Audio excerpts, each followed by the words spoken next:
자, 오늘 말씀 같이 봅니다. 고린도전서 13장 4절부터 13절까지 말씀 우리 한 절씩 같이 교독합니다. 고린도전서 13장 4절부터 마지막 13절까지 한 절씩 같이 교독합니다.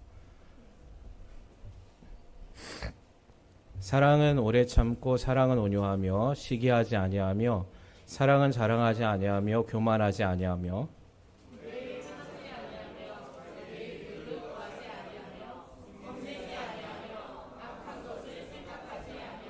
불의를 기뻐하지 아니하며 진리와 함께 기뻐하고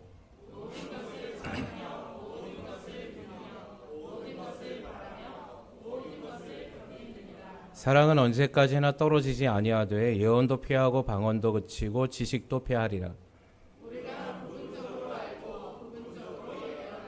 온전한 것이 올 때에는 부분적으로 하던 것이 피하리라.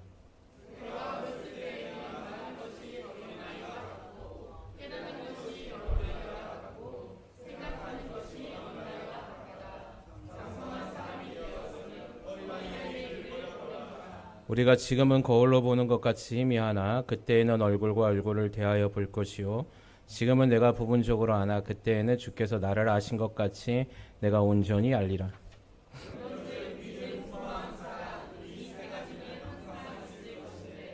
그 중에 제일은 사랑이라. 아멘. 사랑 안에서 우리가 연합하는 저와 여러분의 삶, 우리 교회가 되길 주님의 이름으로 축원합니다. 우리가 지금 고린도서 사랑에 대해서 지금 계속 나누고 있는데 우리 저번 시간에 어디까지 했죠? 모든 것을 참으며, 예. 그래서 모든 것을 참는다라는 거 오래 참는 것보다 한 단계 더 진보된 사랑이라고 얘기했습니다. 그래서 오래 참는 거는 내가 복수하지 않기로 하는 거지만 모든 것을 참는다는 건 복수를 하는 것뿐만 아니라 그 사람의 허물도 덮어주는 것을 얘기한다라고 얘기했습니다. 여러분 지금 이 고린도전서 13장의 사랑 이것을 우리가 하는 우리의 사랑이 아니죠. 하나님의 속성과 하나님의 사랑을 우리가 배우는 것인데 여러분 하나님은 이런 사랑을 갖고 계십니다. 아멘이십니까? 그래서 하나님은 지금 저와 여러분을 오래 참으세요. 그리고 우리가 하나님 안에서 모든 사랑으로 온유함과 오래 참음과 자비함과 긍휼 그 모든 것들을 통하여서 지금 하나님은 우리를 사랑해 주시고 덮어 주시고 우리가 동행하고 계시는 것을 여러분 우리 믿어야 된다는 것이죠. 그러면 이제 우리가 이 사랑을 배웠으면 우리 또한 이 사랑을 하기를 주님이 원하십니다. 그래서 베드로에게도 네가 나를 사랑하느냐라고 질문하셨을 때 그러면 내 양을 먹이라 내 양을 치라 이렇게 말씀하신 것은 네가 나를 사랑한 것 같이 네가 나를 사랑한다고 얘기한 것 같이 그러면 진짜 사랑을 너도 행하라고 얘기하신 거예요. 근데 이 사랑이 어디의 사랑이냐면 오늘 바울이 얘기한 고린도전서 13장의 사랑을 하라고 얘기하는 겁니다. 여러분 이기적인 사랑 아니라고 얘기했습니다. 자기의 유익을 구하는 사랑이 아니라 그랬죠. 하나님의 완전한 사랑은 이 모든 것을 다 이기적이고 자기 유익을 구하는 것이 아니라 타인을 위한 사랑이요. 남을 사랑하는 사랑에 대해서 포커스가 맞춰져 있다는 사실입니다. 여러분이 이 사랑을 지금 우리가 벌써 한 달 넘게 지금 강의를 하고 있죠. 말씀을. 이 사랑을 실천하고 계십니까? 옆에 분들에게 한번 인사해 보세요. 당신은 이 사랑을 실천하고 있습니까?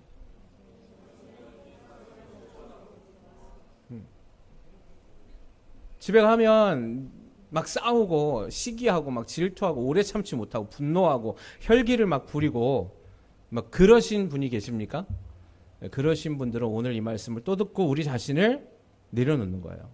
한 번에 되지 않겠죠. 그럼에도 우리가 이 일에 있어서 주님이 나를 사랑하신 것 같이 나도 그런 사랑을 오늘보단 내일이 내일보단 모레에 더 나은 하나님의 믿음의 사랑으로 걸음을 옮기는 데 있는 것이 중요한 거예요.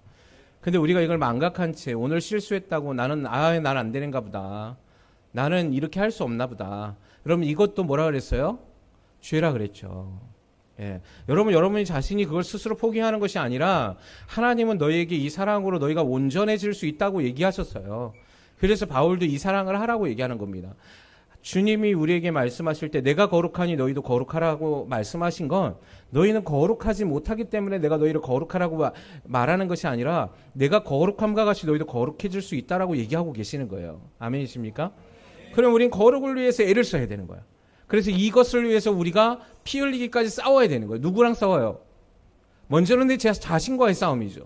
내 육적인 혈육과의 싸움이에요. 여러분, 우리가 저번 오후 찬양 예배 시간에 잠깐 나눴는데 우리는 새로운 피조물이라고 얘기했어요. 할렐루야. 새로운 피조물 된 사람은 옛 것은 없는 거예요.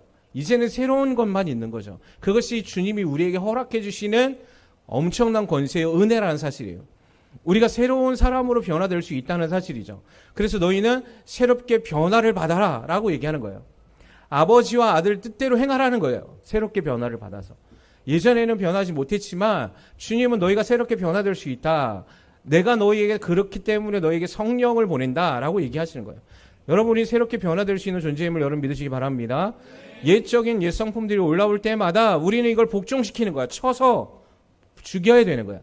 그래서 바울은 내가 날마다 내 자신을 쳐서 복종시키고 죽인다라고 얘기하는 겁니다. 이런 성품들이 바울도 올라오죠. 그러나 이것이 올라올 때마다 바울은 기억하는 겁니다. 내가 누구인가? 내가 어떤 사람인가? 나의 위치가 어딘가? 나는 새로운 피조물이라는 사실을 기억하고 나는 주님께로부터 나온 내가 주님의 사랑의 전달자가 되어야지라는 생각을 매번 하는 거예요.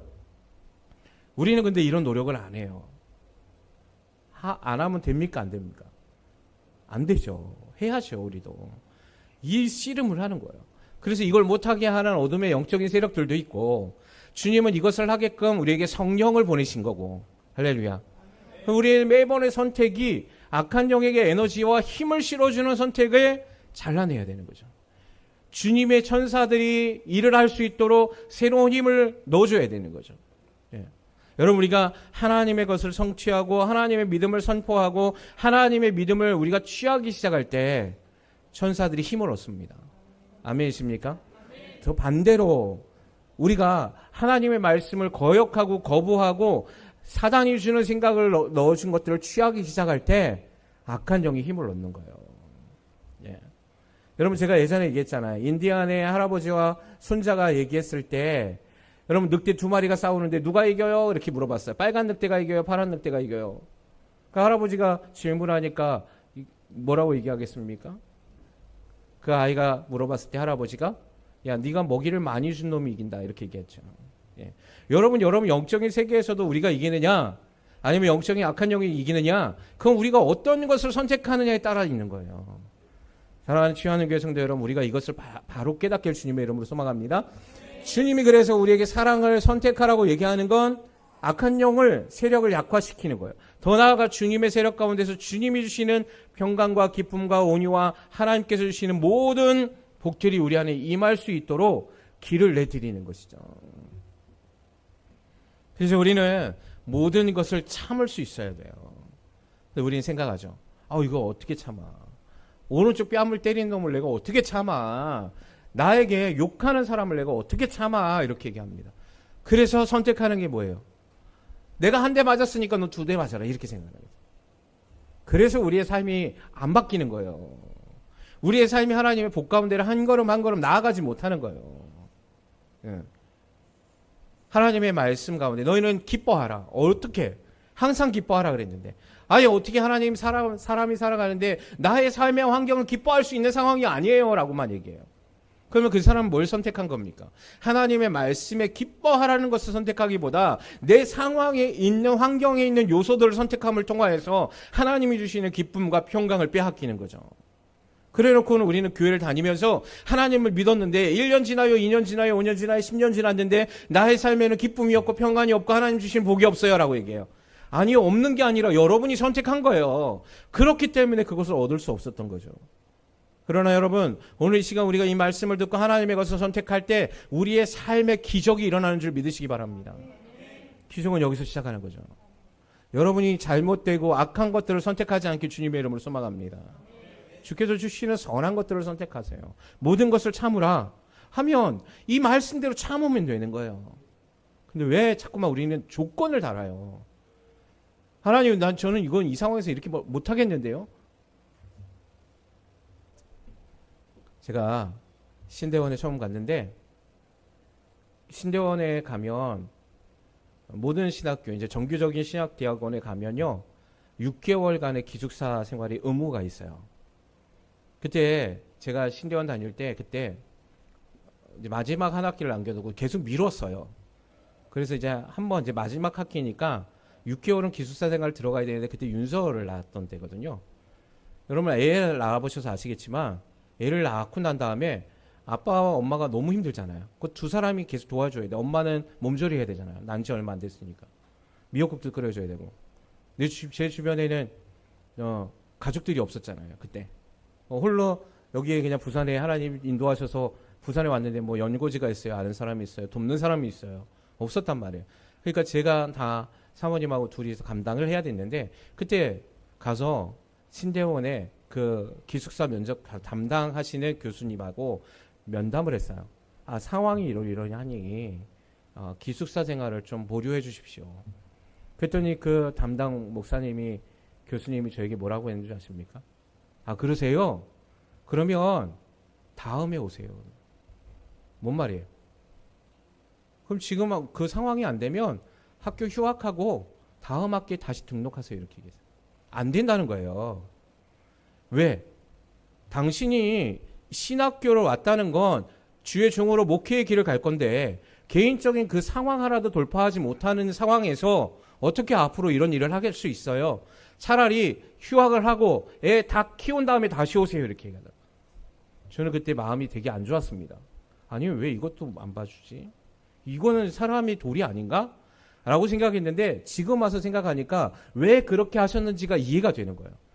여러분, 하나님의 말씀의 기준 안에서 이 길을 걸어가는 우리는 어떤 상황 가운데서 타협되어지지 말아야 되는 거예요. 아멘이십니까?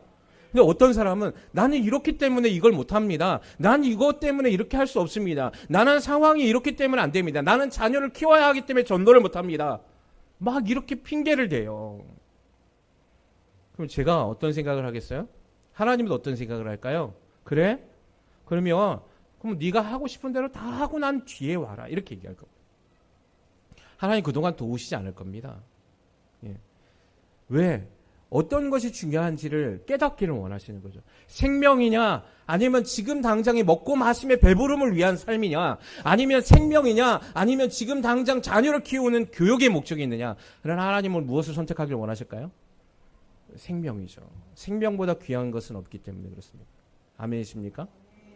그래서 주님이 오늘 이 시간에 이거 말씀하시는 거, 바울이 얘기하는 이 사랑은 해도 되고 안 해도 되고의 문제가 아니라 이걸 반드시 해내야 되는 거예요.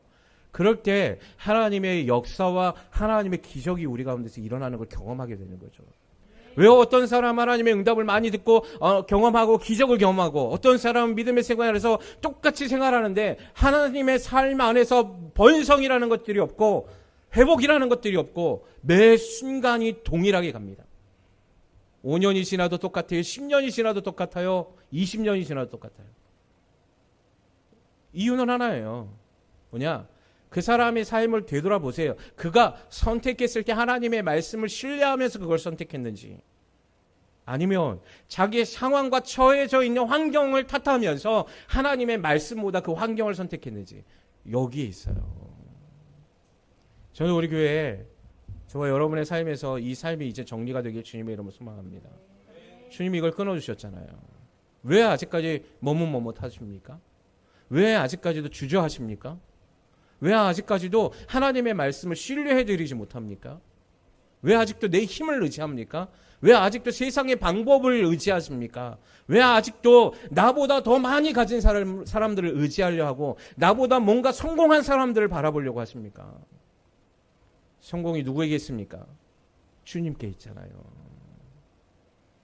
여러분, 바로도 주님의 역사 앞에서 무릎을 꿇었잖아요.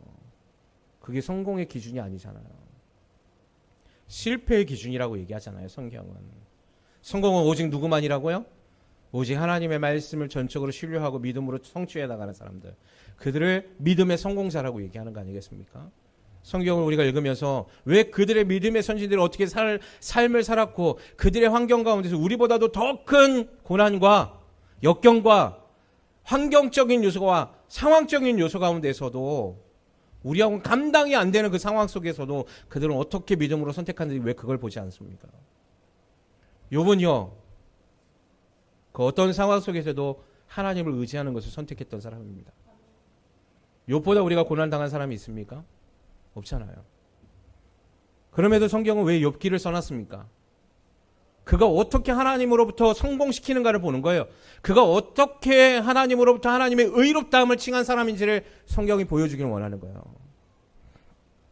자기 힘으로 살아가려고 했던 수많은 사람들의 실패작을 통하여서 너희는 믿음의 성공자가 되라고 말씀하는 거 아니겠어요? 오늘 바울도 얘기하는 겁니다. 고린도 교회 안에서 사랑해라. 하나님은 사랑이시잖아. 사랑이, 이런 사랑이 진정한 사랑이야. 너희들의 왜곡된 사랑이 아니라 하나님의 온전한 사랑 안에 거할 때 교회가 연합을 이루고 그 사랑으로 이 세상을 이겨낼 수 있다라고 얘기하고 있는 거예요. 할렐루야. 왜 사랑? 여러분, 우리는 말씀의 홍수 속에 살아갑니다. 말씀을 몰라서 살아가는 게 아니라 말씀을 너무 많이 들어서 말씀이 말씀되지 못한 세상 가운데 살아갑니다. 말씀이 귀하게 여기지 않습니다. 말씀을 생명과 같이 여기지 않습니다. 오늘 강단에서 선포되어진 이 말씀이 여러분의 오늘 목숨과 같이 여겨진다면 여러분의 삶에서 일주일 이걸 통해서 승리해 나가셔야 되는 거예요. 그래야 주님을 경험하는 거예요. 그래야 주님의 도우심을, 역사를 만들어가는 거예요. 우리 교회는 이 역사를 만들어 가실 거라고 우리가 비전으로 선포하고 있잖아요. 아멘이십니까? 주님이 이루어 가실 거잖아요. 누구를 통하여서? 저와 여러분의 삶을 통하여서. 다른 사람이 아니라 치유하는 교회의 저와 여러분의 삶을 통하여서 하나님의 역사, 히스토리를 써나가기를 원하신다니까요. 그러면 오늘 이 시간 이 말씀을 들을 때 이 말씀이 내 말씀이 되게 해주세요. 하나님, 내가 이것을 반드시 성취해 나갈 수 있는 믿음의 성공자가 되게 주여 인도하여 주시옵소서. 구해야죠. 모든 것을 참으라 하셨으면 모든 것을 참아내세요. 진리와 함께 기뻐하라 하면 진리와 함께 기뻐하세요. 슬퍼하지 마세요. 우울해하지 마세요. 낙담하지 마세요. 성경은 너희가 우울해라, 무기력감 가운데 탈진해라, 포기해라, 낙담해라, 좌절해라 말씀하신 적이 없어요. 오히려 하나님 뭐라고 얘기합니까? 두려워하지 말라, 무서워하지 말라, 놀라지 말라, 내가 너와 함께 할 것이다 라고 얘기하셨잖아요. 아멘이십니까? 항상 기뻐하라, 범사에 감사하라, 쉬지 말고 기도하라. 그것이 우리 주 예수 그리스도 안에 있는 하나님의 뜻이라고 얘기하잖아요. 우리가 이걸 선택하기를 원합니다. 모든 것을 참는다라는 말은 오히려 나에게 해코지했던 사람의 허물도 덮어주는 거예요. 여러분, 우리가 이 사랑의 15가지 속성 가운데서 여러분 한 가지씩을 실천해 보시기 바랍니다. 한 가지씩. 예. 그래서 15가지의 속성이 내 안에서 완전하게 이루어질 수 있는 사랑이 되어질 수 있도록 기도하셔야 되는 거예요. 자, 13번째 사랑의 속성은 따라하세요. 모든 것을 믿으며.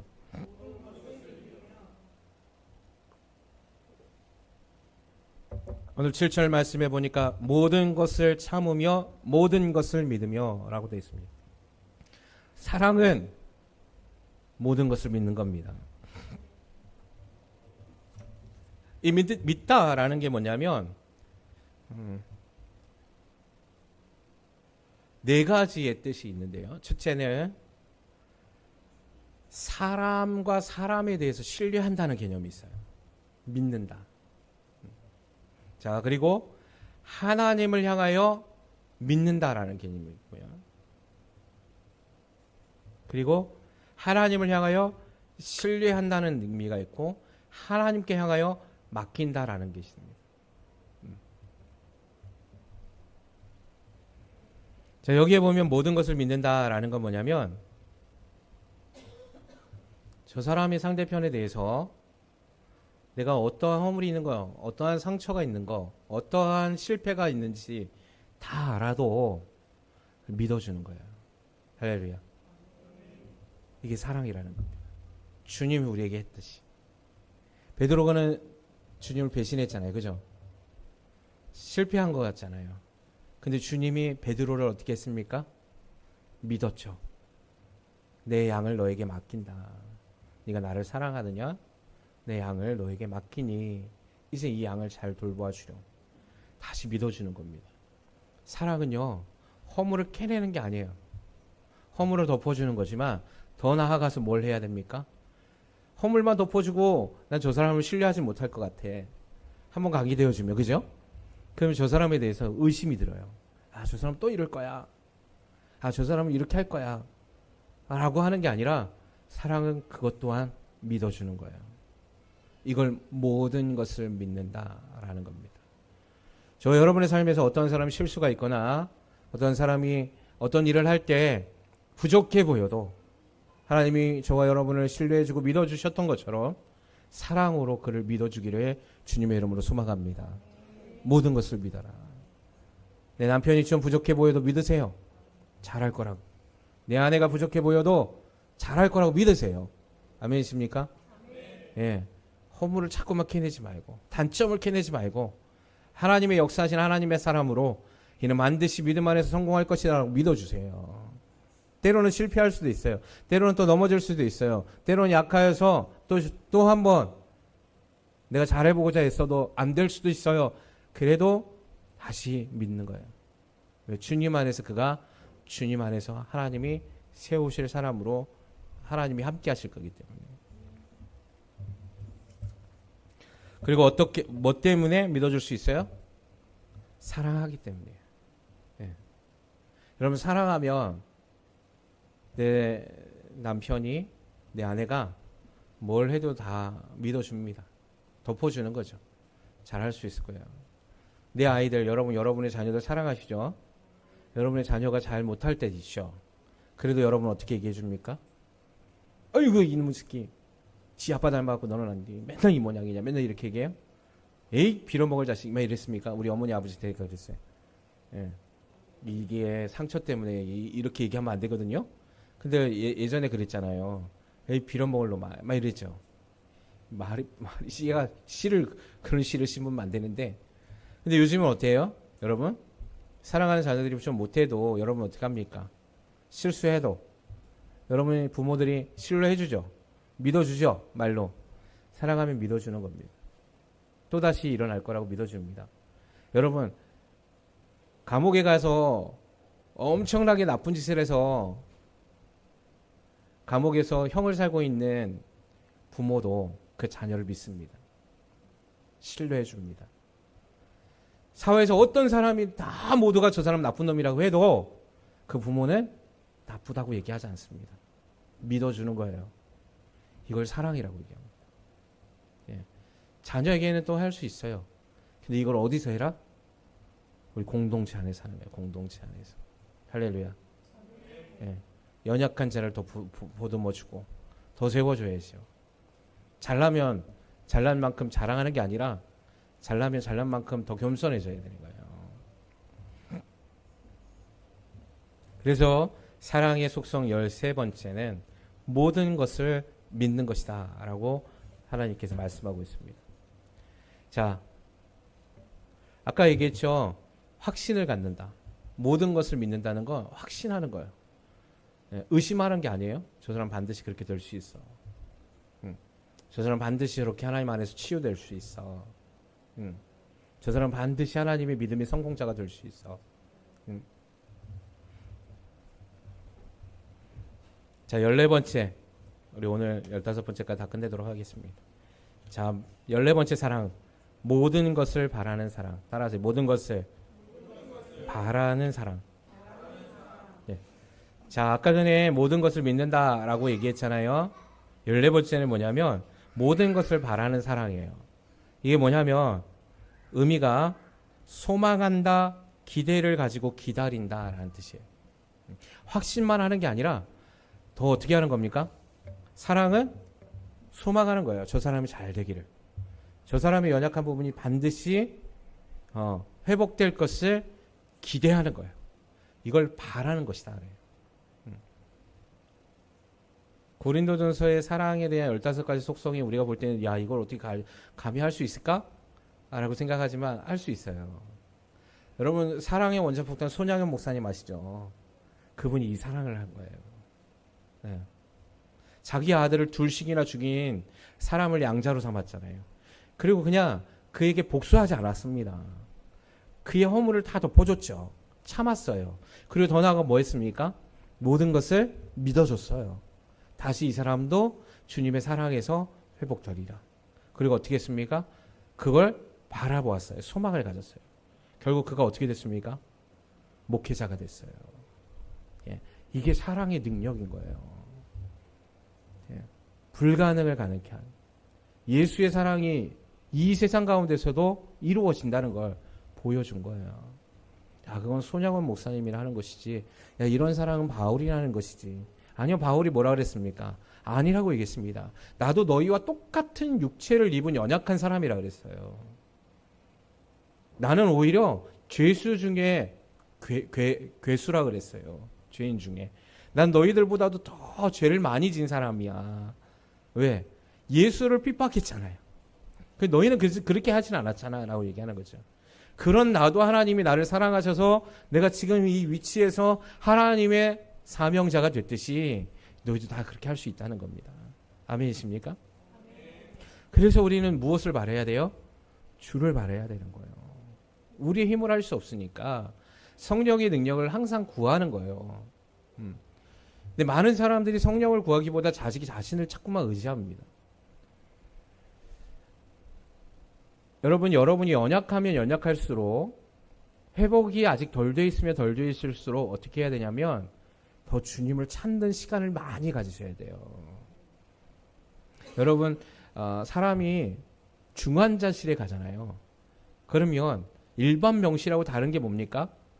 중환자실은 24시간 치료를 해줘. 중환자니까.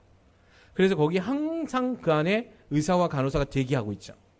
집중치료실이에요. 집중치료. 왜? 사람의 상태가 너무 위독하니까 중환자라 그런 거예요.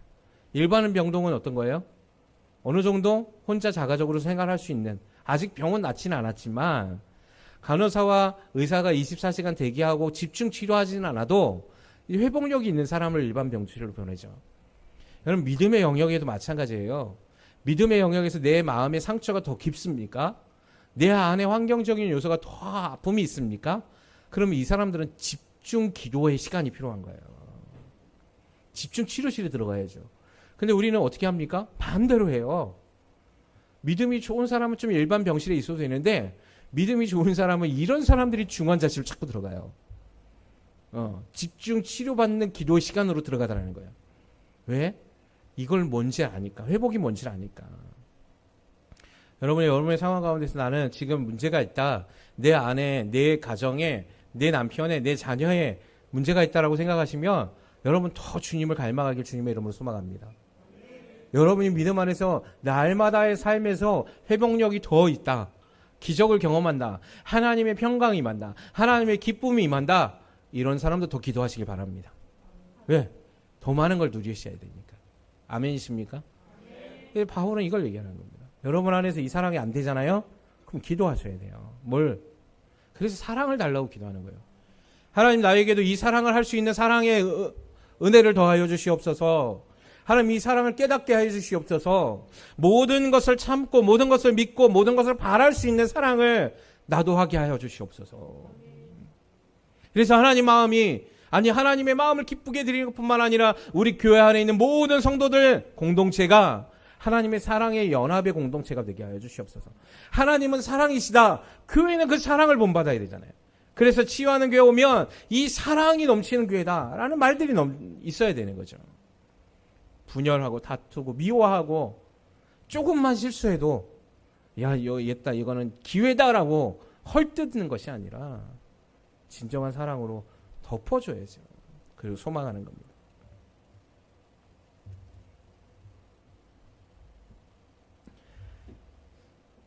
자, 마지막 사랑의 15가지 속성 따라합니다.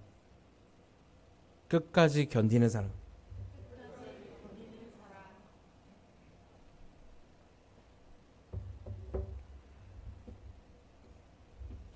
이거 뭐냐면 끝까지 견딘다. 그러니까 모든 것을 견딘다라는 헬라의 원어의 뜻은 이런 뜻을 갖고 있어요. 뭔가를 잊지 않은 상태에서 끝까지 버틴다. 뭐냐면 이 사랑은 달리기 경주하는 것과 같다는 거예요. 언제까지? 꼬리 지점까지 들어갈 때까지 견뎌야 한다는 겁니다. 버티라는 거예요. 주님 오실 때까지. 바울은 이 사랑을 해라는 거예요. 포기하지 말라는 거예요. 끝까지 가야 한다는 거죠. 아멘이십니까? 그래서 사랑은 끝까지 가는 거예요. 주님이 제자들을 어떻게 하셨다 그랬어요? 주님이 제자들을 사랑하셨는데 끝까지 사랑하셨더라. 할렐루야. 이게 견디는 사랑. 사랑하는 주하는 교회 성도 여러분, 이 사랑이 여러분의 가정 안에 풍성하게 넘치길 주님의 이름으로 소망합니다. 우리 교회 안에서 아직 회복이 좀 안 되는 부분들이 있는 가정도 있고, 연약하여서 아직 회복이 안 되시는 분들도 있어요. 속도가 다 달라요. 근데 오늘 이 말씀을 꼭 기억하셔서 내가 왜 나는 아직도 이 삶에서 멈춰 있는지를 꼭 점검하셔야 돼요.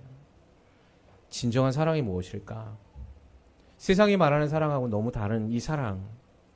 세상의 사랑은 너가 너 자신을 사랑하라, 너 가족을 사랑하라, 네가 사랑할 수 있는 사람을 사랑하라고 하는데 주님의 사랑은 그런 사랑이 아닌 거예요.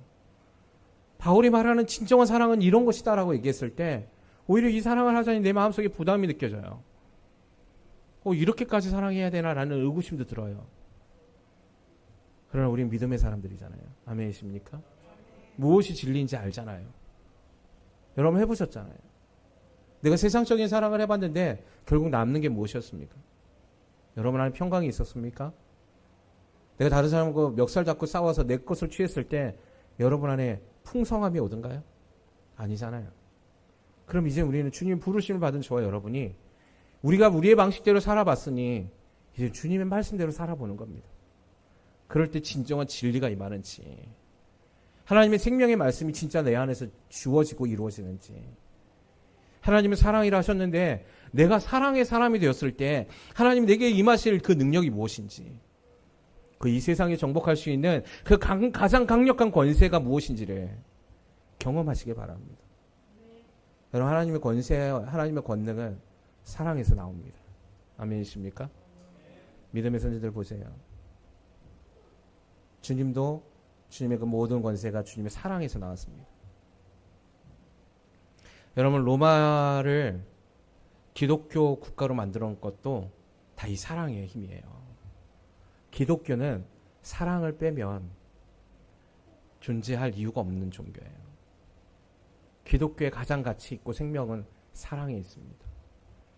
교회가 이 사랑을 못하니 세상 사람들이 손가락질 하는 겁니다. 교회 다니는 사람이 더 악하다고 얘기하는 겁니다. 회개해야 될 일이죠. 교회는 교회에 나와야 합니다. 교회는 분열해서는 안 됩니다. 교회는 연합해야 되는 거예요.